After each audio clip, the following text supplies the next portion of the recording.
টুনি, টুনি, আমি কাজে গেলাম, তুমি টুকিকে দেখে রেখো, ও যেন বৃষ্টিতে না ভেজে। বৃষ্টিতে ভিজলে ওর জ্বর চলে আসবে, বুঝতে পেরেছো? তোমার মেয়ে কার কথা শোনে বলো তো? তোমার কথাই তো শোনে না, আবার আমার কথা শুনবেও। এই মেয়ে তো আমাদের পাগল করে দিবে।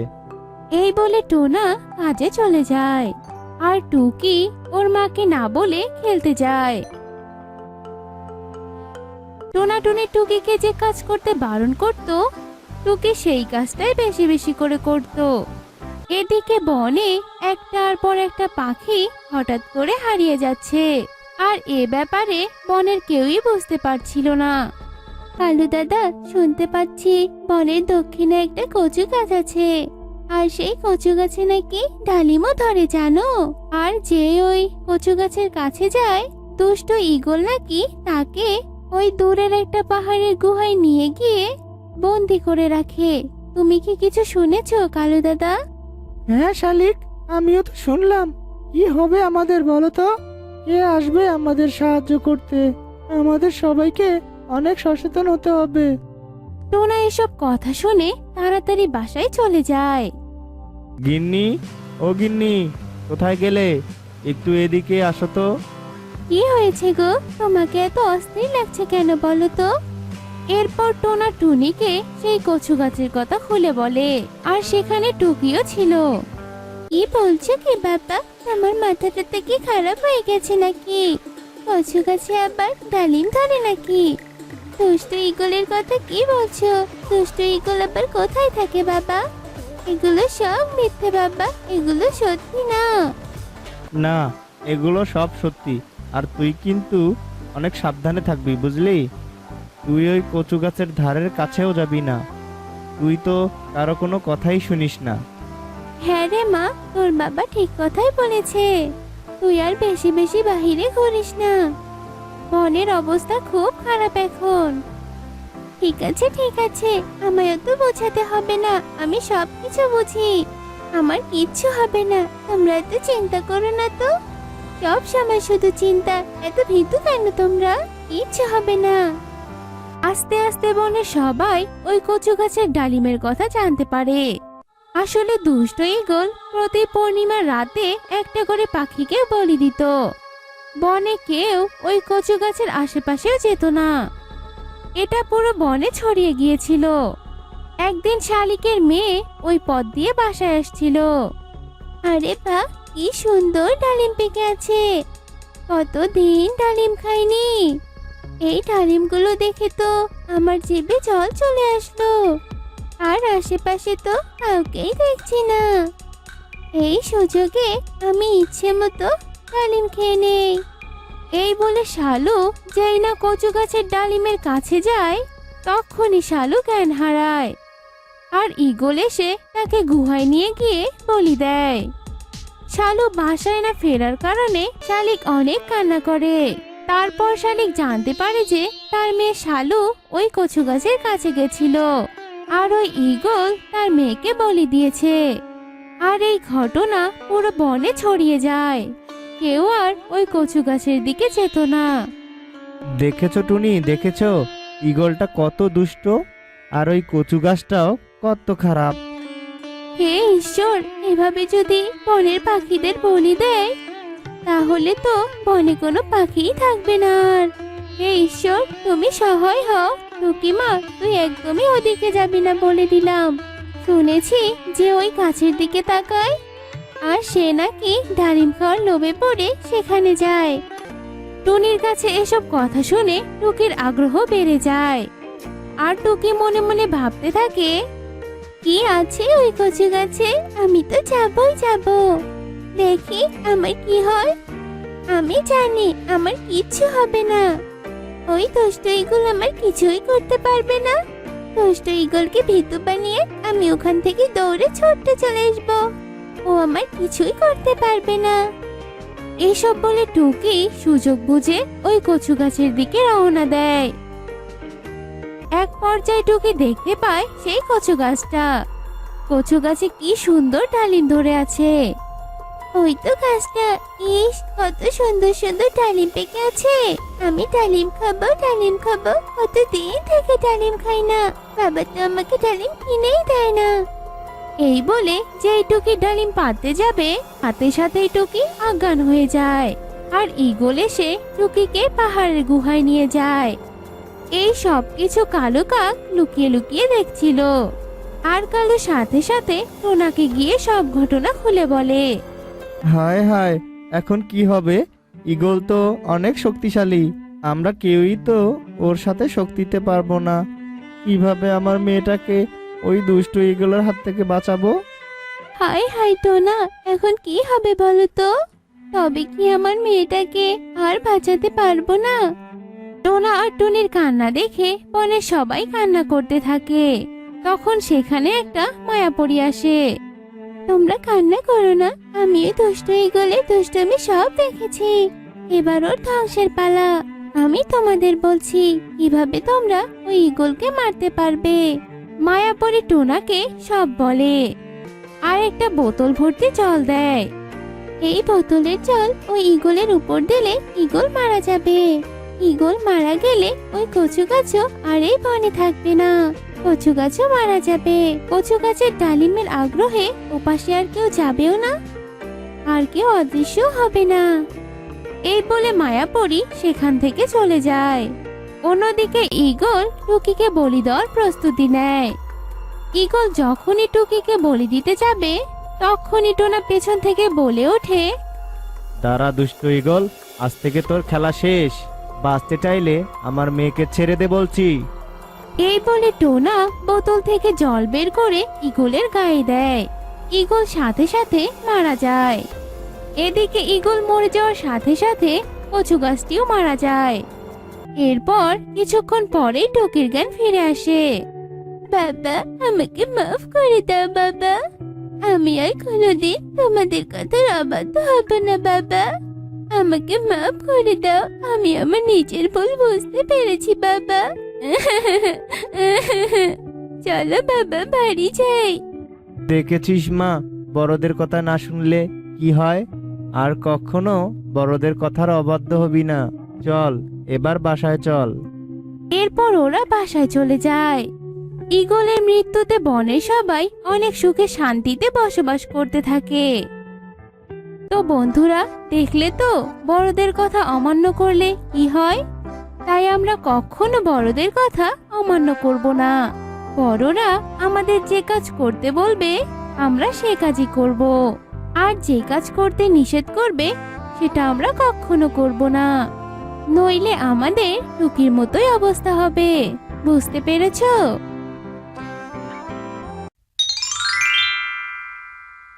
রূপপুর জঙ্গলে এক টোনা আর টুনি বাস করত। টোনা কোনো রকমে দিনমজুরের কাজ করে তার সংসার চালাতো। একদিন টুনি তার বাবার বাড়ি থেকে একটি আমের চারা নিয়ে আসে। টোনা, এই চারাটা আমি বাবার বাড়ি থেকে নিয়ে এসেছি। আমি ভাবছি এই চারাটা উঠোনের এক কোণে লাগিয়ে এর অনেক যত্ন করব। তোমার যা ভালো মনে হয় টুনি, তুমি তাই করো। তুমি তো জানোই তোমার খুশিতেই আমার খুশি। আচ্ছা ঠিক আছে টোনা। এরপর টুনি তার আমের চারাটা উঠোনের এক কোণে লাগিয়ে দেয়।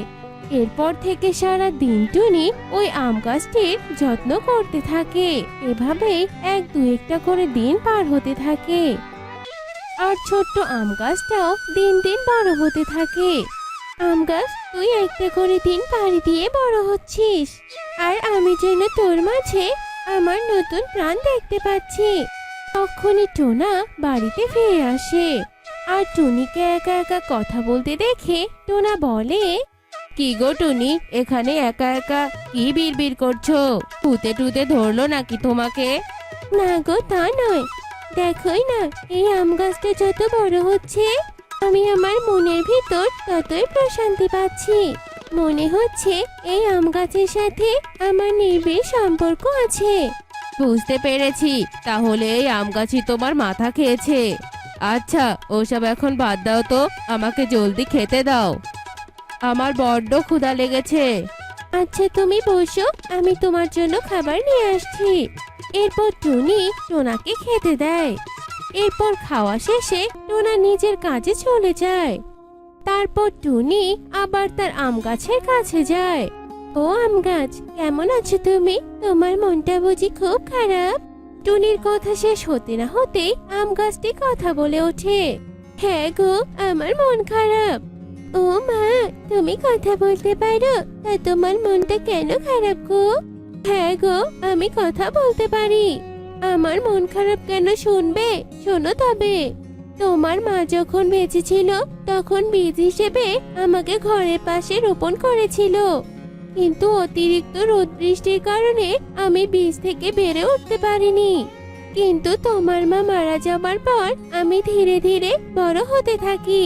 তোমার মা আমাকে রোপণ করে বলেছিল, আমি তো আমার মেয়েটিকে কিচ্ছু দিতে পারিনি, আমি এই আম গাছটা আমার ছোট্ট মেয়েটাকে দিব। এত কথা লুকিয়েছিল আম গাছ তোমার কাছে।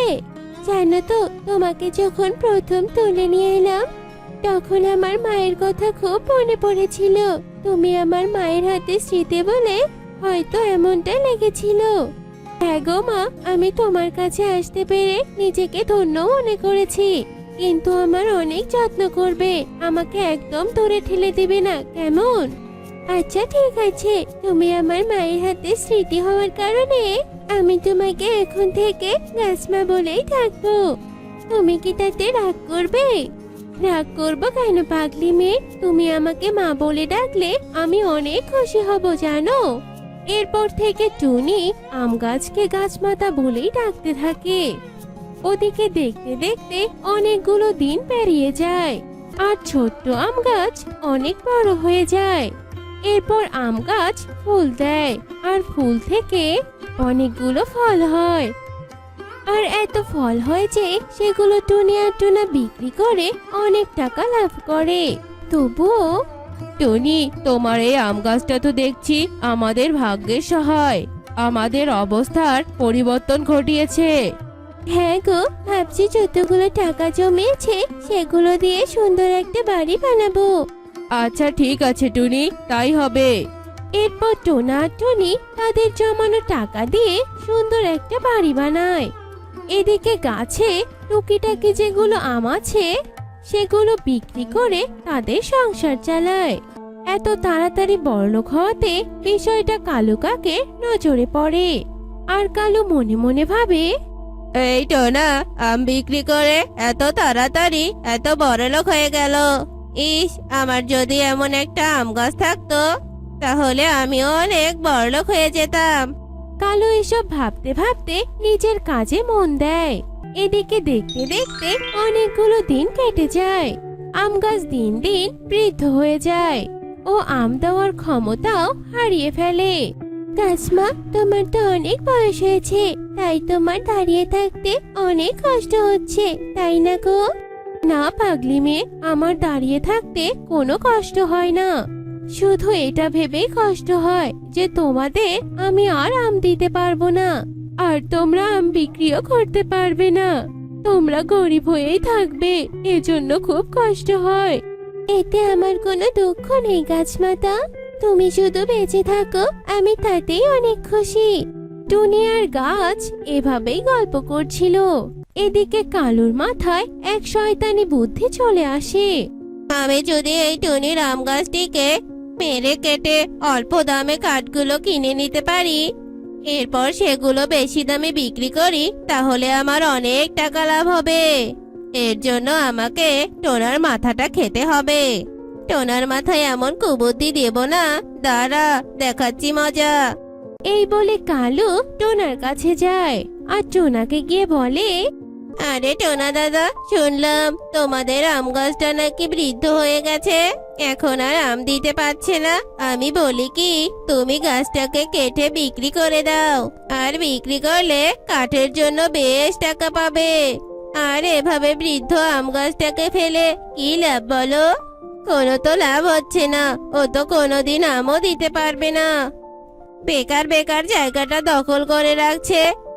এর থেকে তুমি ওই গাছটাকে বেচে দিলে কাঠগুলোর জন্য অন্তত কিছু টাকা পেতে পারো। এটা তুমি ঠিক কথা বলেছো কালু দাদা, আমি আজকেই বাড়িতে গিয়ে গাছটাকে কেটে ফেলবো। এই বলে টোনা বাড়িতে ফিরে যায়। টোনা টুনিকে বলে, টুনি, আমাদের বৃদ্ধ আম গাছটাকে কেটে ফেলি। এখন এটা তো আমাদের কোনো কাজেই আসছে না, তাই না? শুধু শুধু গাছটাকে রেখে আর কি করি বলো? না না টোনা, এটা কখনো নয়। আমি এই বৃদ্ধ আম গাছটাকে কখনোই কাটতে পারবো না। তুমি কাটবে না তাতে কি হয়েছে? আমি ওকে কেটেই ছাড়বো। টোনা, তুমি এভাবে রেগে যাচ্ছ কেন? একটা কথা শান্তভাবে শোনো। আমরা গাছটাকে কাটতে পারি না টোনা। ও যখন তরুণ ছিল ওর আম বিক্রি করে আমরা কত লাভবান হয়েছি বলো। আজ ওর উপকারের কথা আমরা ভুলে যাব টোনা? আমরা যখন আম গাছ বৃদ্ধ হয়েছে বলে কাটতে চাচ্ছি, তেমনি আমরাও তো একদিন বৃদ্ধ হব। সেই দিন কি আমাদের সন্তানেরা আমাদের ফেলে দেবে বলো? আমরা তো তখন ছেলে মেয়েদের কাজে আসবো না। তাহলে কেন তুমি গাছটাকে কাটতে যাচ্ছ বলো? ও বৃদ্ধ হয়েছে বলে কি আমরা ওর সব দায় ছেড়ে ফেলে দিব? একদিন যে সে আমাদের কত উপকার করেছে সে সবকিছু কি ভুলে যাবো টোনা? টুনির এমন কথা শুনে টোনার মন গলে যায়। টোনা আর তেমন কিছু বলে না।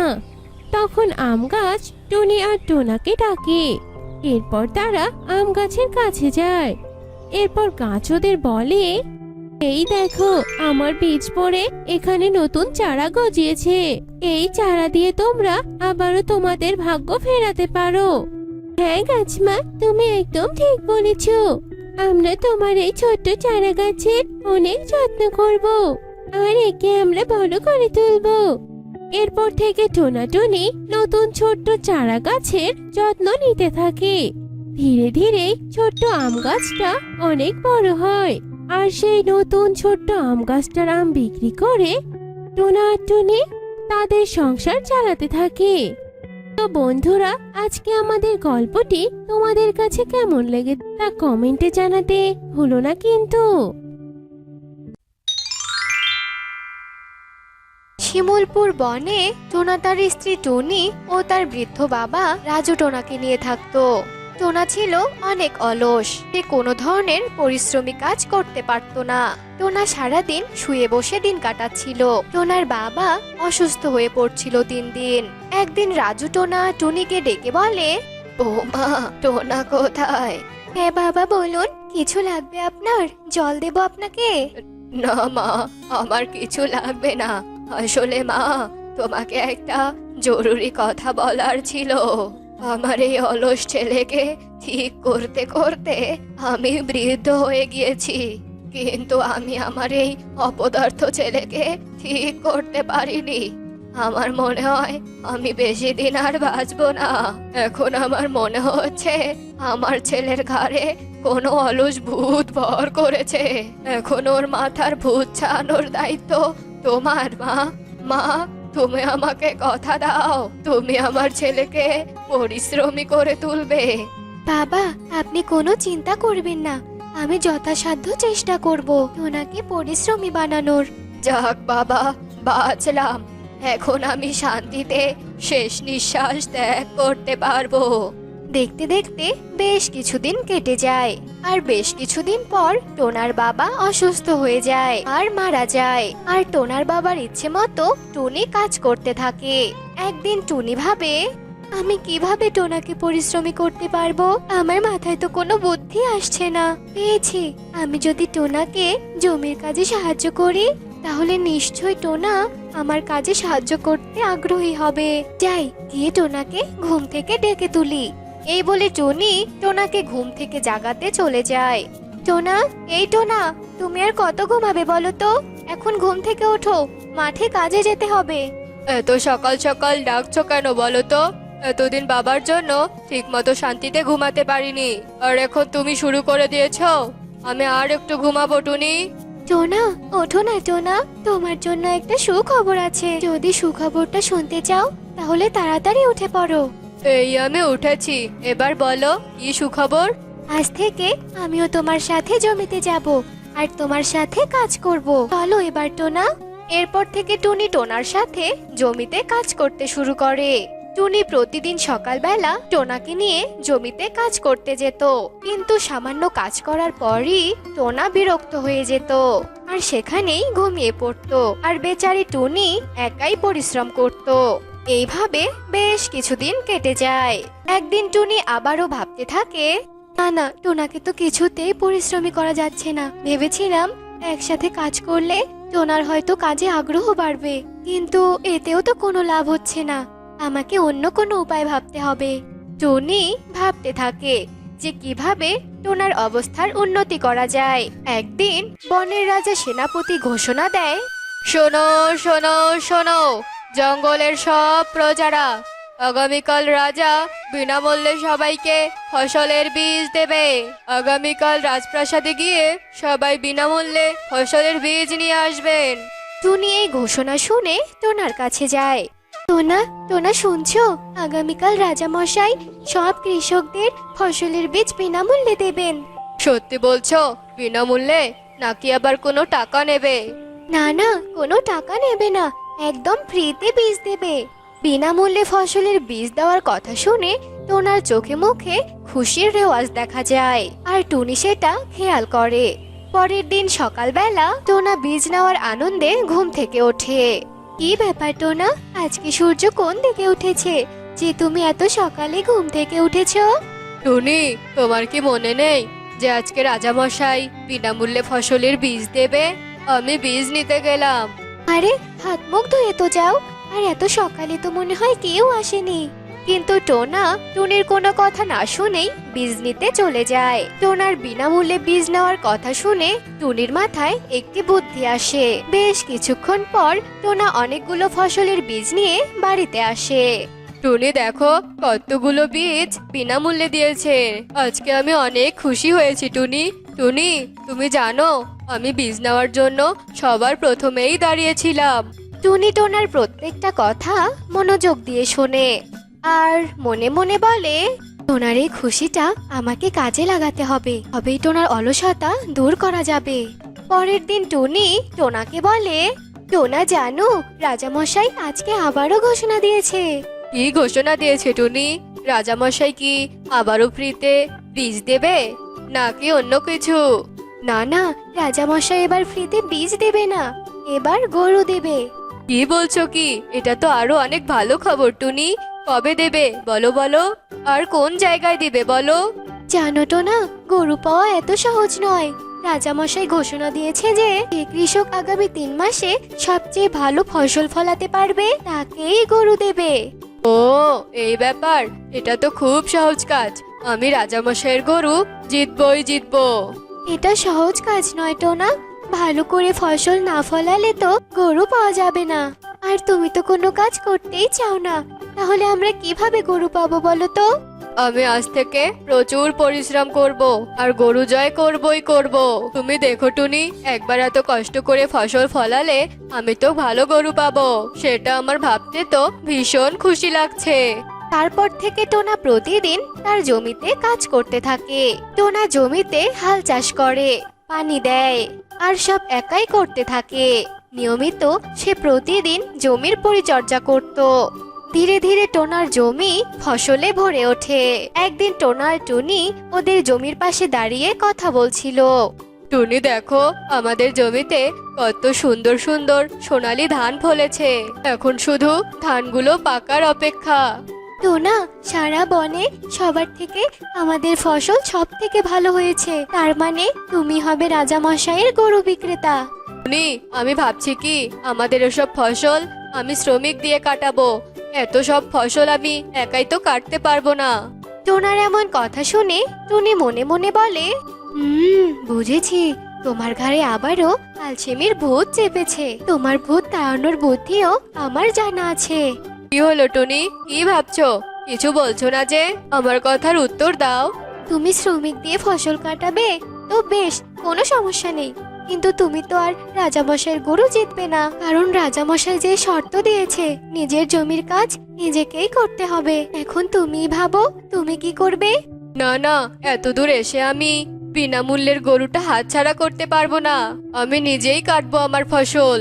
এরপর থেকে টোনা তার পরিশ্রম অব্যাহত রাখে। বেশ কিছুদিন পর ফসল পাকার পর টোনা তা নিজেই কাটে এবং নিজেই মাড়াই ঝাড়াই করতে থাকে। টুনি, দেখো দেখো, আমাদের অনেক ফসল ফলেছে। এবার আমাকে বলো তো, গরু নিতে আমাকে কোথায় যেতে হবে? তোমাকে গরু নিতে যেতে হবে না টোনা, রাজা মশাইয়ের লোক নিজেরাই আসবে তোমার কাছে গরু নিয়ে। পরের দিন কবুতর টুনির বাড়িতে আসে আর 1,00,000 টাকা নগদ দিয়ে সব ফসল নিয়ে যায়। আর টুনি ওই টাকা থেকে 2টো গরু নিয়ে আসে। এই দেখো, রাজা মশাইয়ের লোক তোমার জন্য গরু পাঠিয়েছে। কি মজা, কি মজা, এত বড় বড় গরু, তাও আবার ফ্রিতে। আমার তো ভাবতেই ভীষণ খুশি লাগছে। এগুলো তোমার টাকার গরু, আর এই নাও 50,000 টাকা। এগুলো আমার টাকার গরু মানে? আমাকে আবার এত টাকা দিচ্ছ? কি ব্যাপার টুনি, ব্যাপারটা আমাকে খুলে বলো তো শুনি। আসলে টোনা, রাজা মশাই আমাদেরকে বিনামূল্যে কোনো গরু দিতে চায়নি। এটা আমি বুদ্ধি করে তোমাকে বলেছিলাম যাতে তুমি পরিশ্রমী হও, আর এতগুলো টাকা সব তোমার পরিশ্রমের ফল। এবার বুঝলে তো টোনা, পরিশ্রমের ফল মিষ্টি হয়। টোনা এতগুলো টাকা কখনো দেখেনি, তাই সে টুনির ওপর খুব খুশি হয় আর বলে, সত্যি টুনি, আমি এটা আগে কখনো বুঝিনি। বাবা সবসময় ঠিকই বলতেন, তুমি খুবই বুদ্ধিমতী। আজ তোমার বুদ্ধির জন্যই আমি এতগুলো টাকা দেখতে পেলাম। এখন থেকে আমি আর কোনো অলসতা করব না।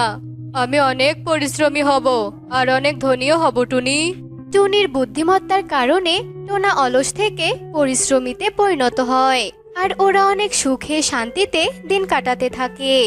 বন্ধুরা, বুদ্ধি দিয়ে সবকিছু জয় করা যায়, আর পরিশ্রম সৌভাগ্যের প্রসূতি।